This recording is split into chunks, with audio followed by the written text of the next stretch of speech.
여러분 반갑습니다. 여러분의 반도체 오빠 천회장입니다. 벌써 또 하루가 시작되네요. 화요일입니다.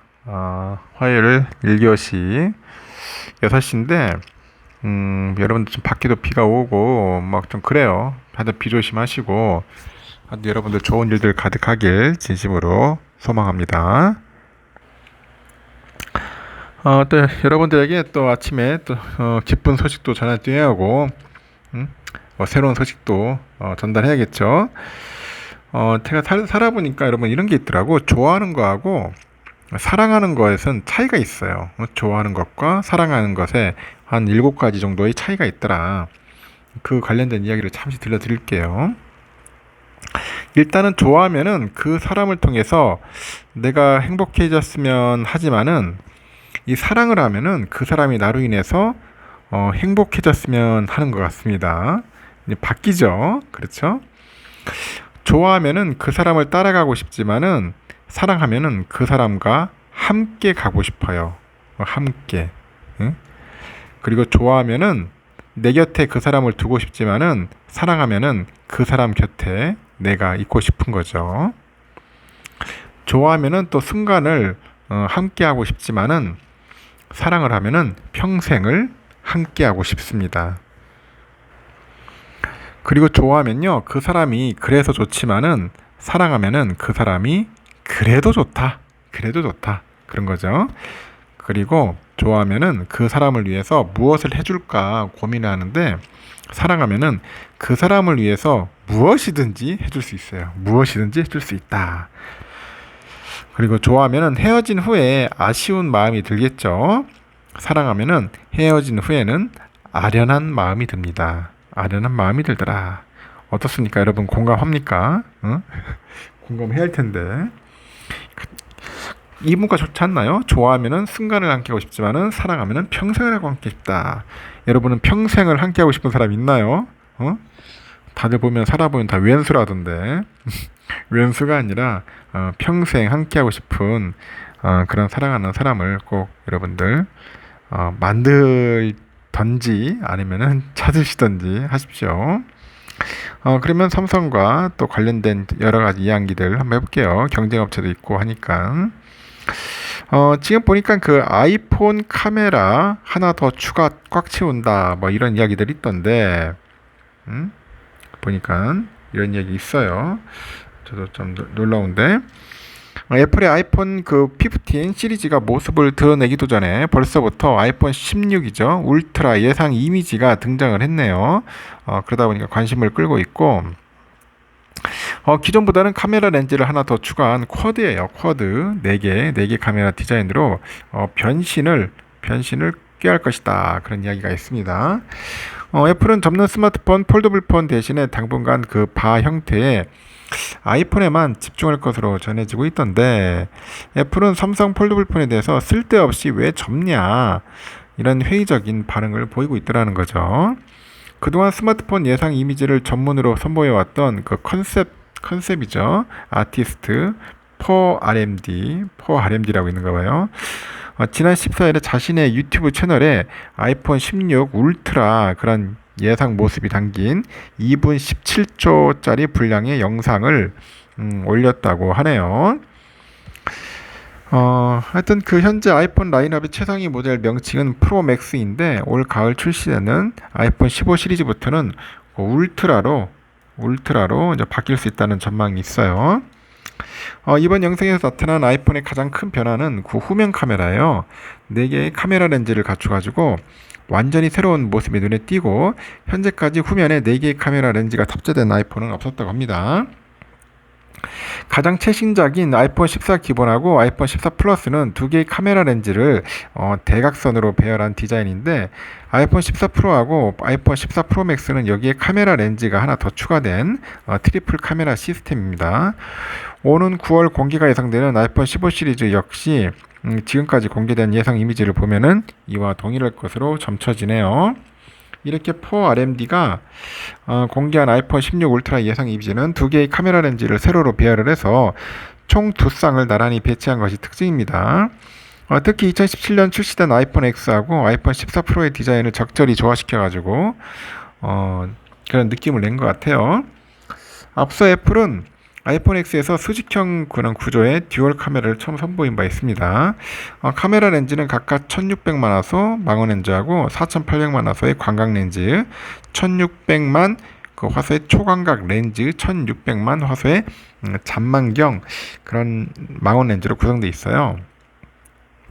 또한 디스플레이 크기는 아이폰 14 프로 맥스보다도 큰 6.9인치 수준인데 동시에 화면이 가장자리인 그 베젤은 더욱 얇아진 모습이고 현재 애플이 선보인 프로세서 중에 가장 빠른 M2 칩이죠. 이 M2 칩을 탑재했네요. 배터리 수명은 30시간에 달한다고 합니다. RMD는 그렇게 설명을 하고 있고 아이폰 14 프로부터 기존의 M자형 노치 디자인을 이제 버리고 새롭게 적용된 디스플레이 상단의 다이나믹 아일랜드 크기는 기존 대비 20%나 더 작아질 거라고 예상을 합니다. 아울러서 RMD는 아이폰 16 울트라의 예상 색상인데 실버, 딥 레드, 제트 블랙, 시에라 블랙 블루 등 네 가지를 이제 제시를 했죠. 삼성도 올해 초에 출시된 갤럭시 S23 울트라 후면에 4개의 카메라 렌즈를 탑재해서 선보인 바 있는데 후속작 갤럭시 S24 시리즈의 카메라 정보는 아직 알려지지 않았는데요. 울트라 모델의 카메라 사양을 그대로 유지할 것으로 예상을 하는 것 같습니다.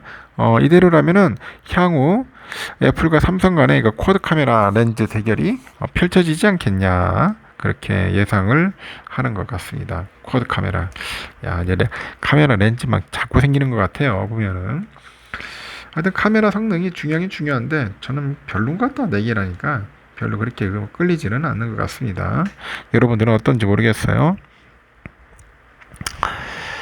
그리고요, 이번에 삼성전자가 혁신을 주도할 새로운 스타트업을 모집을 합니다. 삼성은 다음 달 18일까지 그 C랩 아웃사이드 공모전을 진행하는데, C랩의 아웃사이드는 혁신적인 스타트업을 발굴해서 육성해가지고, 국내 창업 생태계 활성화를 돕는 프로그램입니다. 이번에 공모전은 최초로 C랩 아웃사이드 서울, 대구, 경북, 광주 등 4개 지역에서 동시에 실시되는데, 삼성은 올해 초 C랩 아웃사이드 광주, 대구, 경북을 잇따라서 출범해서 C랩 삼각 벨트를 구축을 했어요. 국내 법인을 등록한 투자 단계 시리즈 B 이하의 스타트업이면 누구나 지원할 수 있고 특히 기존의 설립 5년 이하 기업으로 제안했던 지원 자격을 올해부터는 투자 단계 시리즈 B 이하의 스타트업으로 확대를 했습니다. 초기 단계 스타트업뿐만 아니라 본격적으로 사업을 확장하는 스타트업에도 C랩 아웃사이드 기회가 열리는 셈이죠. 이번 공모전 주제는 인공지능, AI, 국내 쪽 AI 쪽이죠. 컨센트 서비스, 디지털 헬스, 사물 인터넷, 모빌리티, 로보틱스, 소재 부품, ESG 등 8가지예요. 삼성은 전 세계 기술 트렌드하고 사회에 긍정적인 변화를 미칠 수 있는 기술 등을 반영해서 이번에 공모전 주제를 선정합니다. 삼성전자는 C랩 아웃사이드에 선발된 스타트업에 다양한 혜택을 제공을 하는데 우선 삼성이 사업 연계 가능성 있는 스타트업은 삼성전자 내 사업부하고 비즈니스 미팅 기회를 얻을 수 있어요. 삼성전자 역시 적극적으로 사업 협력이나 투자 유치 기회를 줍니다. 지난해 C랩 아웃사이드에 선정된 뉴빌리티도 자율주행 로봇 뉴비를 활용해서 수원에 위치한 삼성전자 디지털 시티에서 로봇 배달 서비스를 운영하고 있는 거죠. 삼성은 또 지분 취득 없이 스타트업의 사업 지원금을 최대 1억 원까지 제공을 합니다. 스타트업은 전용 업무 공간과 삼성의 임직원의 단계별 맞춤 멘토링도 받게 돼요. 세계 최대의 가전이죠. IT 전시엔 CES 참가 기회하고 삼성이 보유한 특허를 무상 양도하거나 사용할 수 있는 권리도 있습니다. 그 외에도 C랩 스타트업은 삼성전자가 축적한 기술과 경영 노하우를 폭넓게 배울 수 있고요. 박학규 사장도 삼성은 전국의 유망 스타트업을 발굴해서 국내 스타트업 생태계를 활성화하는데 기여하겠다고 이제 언급을 했습니다. 이렇게 C랩 스타트업은 삼성전자가 육성한 소프트웨어 인재를 영입할 기회를 얻는데 이 C랩은 지난달 소프트웨어 인재 양성 프로그램이죠. 삼성 청년 소프트웨어 아카데미 수료생을 대상으로 해서 진행한 채용 박람회도 참가를 했고 실제 사피의 수료생 상당수가 C랩 아웃사이드 선발된 기업에 몸을 담고 있어요. 지금까지 사피에 수료생 가운데 41명이 AI 검색 플랫폼 포티투마루, 물류 서비스 플랫폼, 코코넷 사일러 등 이런 스타트업 17곳에 취업을 했네요. 하여튼 바로 실전에 투입할 수 있는 개발자를 채용해서 많은 도움이 되는 것 같습니다. 잘하고 있는 것 같습니다. 보니까. 그리고요. 현재 지금 보니까 삼성전자의 그 텍사스 주 의회 방문을 환영한다. 뭐 이런 이야기가 있던데, 그렉 에보트죠. 그렉 에보트 미국 텍사스 주지사인데 최근에 삼성전자 최고 경영진의 깜짝 방문과 관련해서 SNS를 통해서 공식적으로 이제 알렸어요. 에버트 주지사는 삼성을 위해서 한층 업그레이드된 지원책 시행도 예고를 했습니다. 텍사스는 유례를 찾기 힘든 삼성의 막대한 투자로 경제적 효과를 과시하는 것 같아요. 삼성은 순조롭게 이제 진행되는 파운드리 공장 건설을 고객사한테 알리는 등 양측이 윈윈 파트너십을 강화하는 겁니다. 이렇게 에버트 주지사의 SNS에 따르면 이번 투자와 관련해서 텍사스주는 삼성전자가 170억 달러를 투입해서 건설하는 반도체 제조 공장, 이게 미국 텍사스 역사상 가장 큰 외국인 직접 투자라고 합니다. 텍사스를 미국에서 넘버원 반도체 제조주로 유지하기 위해서 텍사스 칩법에 이제 서명을 했다고 하죠.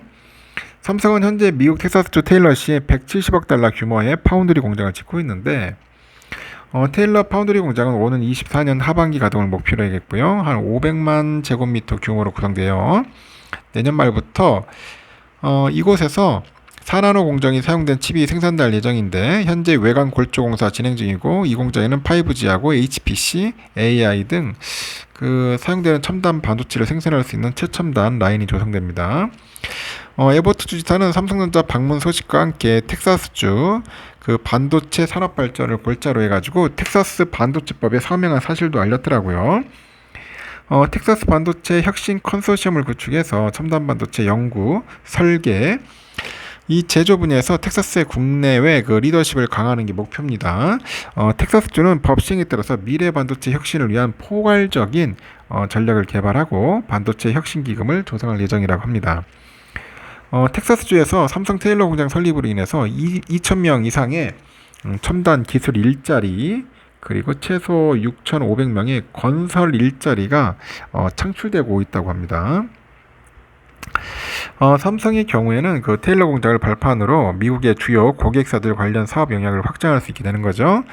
경기현 사장도 최근에 테일러 공장 건설 현장을 찾아가지고 진행 사항을 이제 점검하기도 했어요. 그가 SNS 통해서 AI 열풍은 여전하다. 클라우드에서의 생성형 AI에서 출발해서 엣지에서의 온 디바이스 AI 논의도 활발하게 진행되고 있는데, 여전히 그 코어스하고 인터포즈 HBM 등 그 공급망의 쇼티지로 하드웨어 공급은 당분간 원활하지 않겠지만은 모두 미래를 위한 투자에 열심이라고 합니다. 이어서 뭐 칩하고 패키지, 시스템, 솔루션의 다양한 단계에서 가치를 높이는 개발이 한창이라고 해요.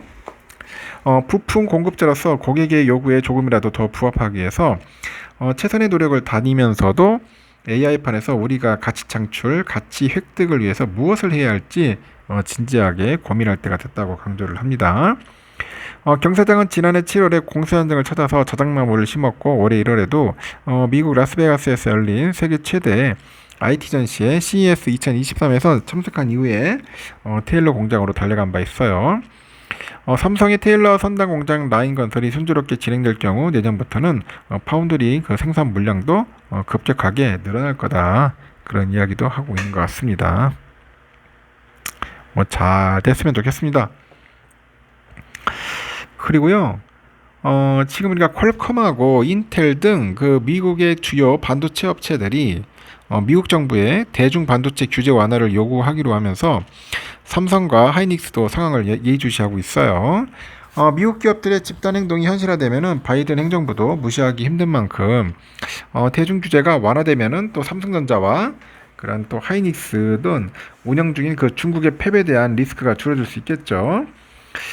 그래서 로이터 통신하고 블룸버그에서 보니까 인텔하고 퀄컴, 엔비디아 등 미국 반도체 기업의 그 CEO들이 대중의 그 대중 규제 최종안이 나오기 전 마지막 로비를 위해서 이번 주에 또 워싱턴을 방문하는가 봅니다. 앞서 미국은 중국의 반도체 굴기를 막기 위해서 제조용 장비의 중국 수출을 제한하고 첨단 반도체에 대한 수출을 통제하는 등 규제에 나섰는데요.